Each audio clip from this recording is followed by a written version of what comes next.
So we've all been there before. It's so hot. I'm so thirsty. I can't see. Why do I have this carton of milk? It's so damn hot. Milk was a bad choice. In all seriousness though, Scorched Earth is a super tough environment to get started in. We actually started level 1 on Scorched Earth and we died so many times, and honestly I don't want to see you guys go through that. I really wish I knew the tricks that I knew now back then. So guys, I thought up the very best top 10 tricks and tips to get you guys started on Scorched Earth, and really to get you guys from level 1 to a decent hunt with a couple tames, and you can really get a game plan going from there. From the ground up to getting the bare necessities so you guys can really get your game plan going to get that wyvern, because I know that's why you guys are here. I know that's why I came to Scorched Earth. And if you guys really put in the time and practice, you will be thriving on Scorched Earth in no time and have your dragon. So number 1 definitely has to be getting 4 walls, a foundation, a roof, and a bed, because you are going to be dying on Scorched Earth. It happens no matter what. So as soon as you found a spot that you like, start picking fibers, start crafting a hatchet, a pickaxe, and start gathering some thatch and wood and stones so you can craft a place right away as soon as possible. I always recommend building near a water source because you get thirsty so fast on Scorched Earth, and having a water source close by early on in the game is definitely gonna save you so much time and benefit you huge in the long run. So you can build and grab all the resources and right away place down those thatch foundations, get that base going. I'm telling you guys, as soon as you get a bed and you can die and spawn there, you are gonna feel so much better. Place down a couple of storage boxes, as well as some mortar and pedestals, a couple of fireplaces, and boom, we're starting to get a little bit of a homey vibe here. And now it's time to get a dino to make our life way easier, and we always recommend the Morellatops for multiple reasons. One being, they grab tons of berries so you can make your narcotics to tame all of the other dinos in the game. They also store water, which on Scorched Earth is definitely a bonus. So make a club, make a slingshot, and hopefully you can find 1 or 2. And when you got them knocked out, hopefully you got some narcotics and some berries. And these things are super easy to tame. Just put the narcotics, get the berries on there, bickety blam. We got ourselves our first tame, and I'll tell you guys what, as soon as you get your first tame, it feels so good. And this is where you really start to pick up momentum in the game. You can ride the tames, they can get your berries, you got narcotics now. If you see a tame that you want, you can grab it now. Check this thing out. It actually moves pretty quick, but it really is about the berries, because you need tons of narcotics. You got no dinos, and you need to be taming tons of things. So having the berries to make the narcotics is absolutely essential. And one thing that the Morellatops also harvest really well is the cactus, and we are going to be using that later to make our adobe and really take our base to the next level. But before that, the number 3 definitely has to be the green drops. I love these things so much. You only have to be level 15, and they are loaded with building supplies and pre-made structures. Hopefully you can find a foundation, 4 walls, and a roof, and you are good to go. You can find your storage boxes, your mortar and pedestals, your spy glasses. You can find pre-made gear. That's some hide, but honestly guys, there is one secret in here, and we need to find it right away, because as soon as you find it, boom, life is so much easier. Where is it? There's the adobe. That is a huge find right there. Just to get 4 walls and a roof of adobe can absolutely save you. And there it is, guys, the pre-made desert gear. This stuff is the best.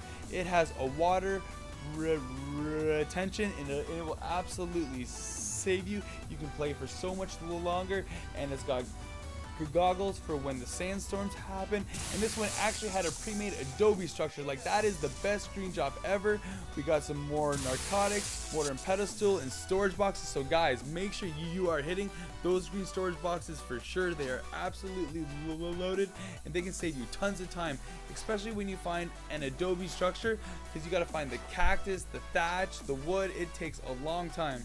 And while we're talking about drops, if you see a white drop or a blue drop or any drop with a ring around it, make sure you hustle and pick that up. You will find the best loot. You can find pre-made mastercraft, huge blueprints. So make sure if you see a ring, run over to it and grab it. All right, so number 4 is definitely, I would say, a undervalued thing, but it's definitely the Fortitude. On Scorched Earth, it gets cold at nighttime, hot during the day, so having the Fortitude is absolutely essential.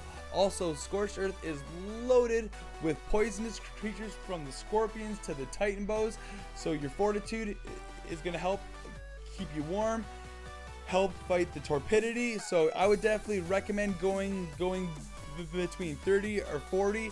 If it is your first time on Scorched Earth, I would definitely recommend going 40. And when you mix high Fortitude with a decent set of gear like desert or ghillie, it can definitely make a world of difference. You might not even feel the temperature switches. Alright, so number 5 is definitely something I didn't know for the longest time, and that is you can punch the cactuses and they will give you your water back. And this is big news, because the berries used to buy you a little bit of time, but not anymore. So really, when you can't find a water jug bug or a well, start punching the cactuses. It hurts the hands a little bit, but it'll definitely keep you alive. Alright, so number 6 is definitely something that I think a lot of people already know, but it is definitely something that has to be covered, and that is taming a jerboa. These things are super easy to tame. You can whack it with a club. You can punch it a couple times. You can plant or you can pick the plant Y species from the purple plants by the obs. And not only are these little guys super cute, but they will let you know 5 minutes before there is a sandstorm, electrical storm, a heat storm. If it's raining, they have different calls to let you know. They're super awesome. Alright, so number 7, let's talk about logistics here, because raw metal and ingots are definitely the most valuable resource in the game. You can use it for trades and obviously build all of your metal structures. And I would definitely recommend building near the green ob, because those 3 mountains are super rich, probably the richest spots on the map. Although it is a pretty long trip to the Scar, so you can also build a spot near red at the bottom there, and just to the bottom of blue ob there as well. Alright, so number 8, and this one is super important, and that is building your adobe, because once you have a proper adobe structure, you can chill out, you can really get a game plan, and it feels great. And I would always recommend taming a Doedicurus. I know we all want a rock golem, but the Doedicurus is absolutely a fantastic way to start. It will grab all the stone, all the sand to get you going for the adobe. Just put it in the mortar and pedestal, bickety blam. Look at that base. Talk about upgrades. Alright, number 9. Let's talk about canteens and water storages, guys, because these things are super important. I'm talking with a full set of ghillie and desert gear and canteens. You almost don't even feel the environment early game. I would definitely grabbing a water skin. You can find the glass jars, and they are super important. Although as soon as you can, build those canteens right away. Also, guys, a tent. Having a tent is super important when you are out looking for a tame or out exploring. If you don't have water and a sandstorm hits, you are probably going to die. So having that tent will definitely save your life for sure. I know it saved mine multiple times, but guys, I got an even better trick. So right here, I got no armor. It's really hot out, and my water is draining super fast. Here it is, guys. The magical chair. You have a wooden chair, you are absolutely saved in almost any condition, if you need to walk away from the controller for a couple of minutes or something, just plop down a chair, because for some reason your health and your water, your food, they hardly drop at all. Even if there's a sandstorm or you're cold, it's super fantastic. So make sure that you have a chair. They're super easy to make. Obviously, it's just a little bit of wood and whatnot. So having a chair, also lying down on the ground if you don't have a chair, it can help. Alright, so there you have it, guys. There are my top 10 tips for beginning players on Scorched Earth. If you guys want to see a top 10 tips for experienced players, or enjoyed this video or learned something, please let me know in the comments below, and pop a thumbs up and subscribe to the channel. I'll see you guys real soon. We're always having fun over here, and as always, don't survive but thrive.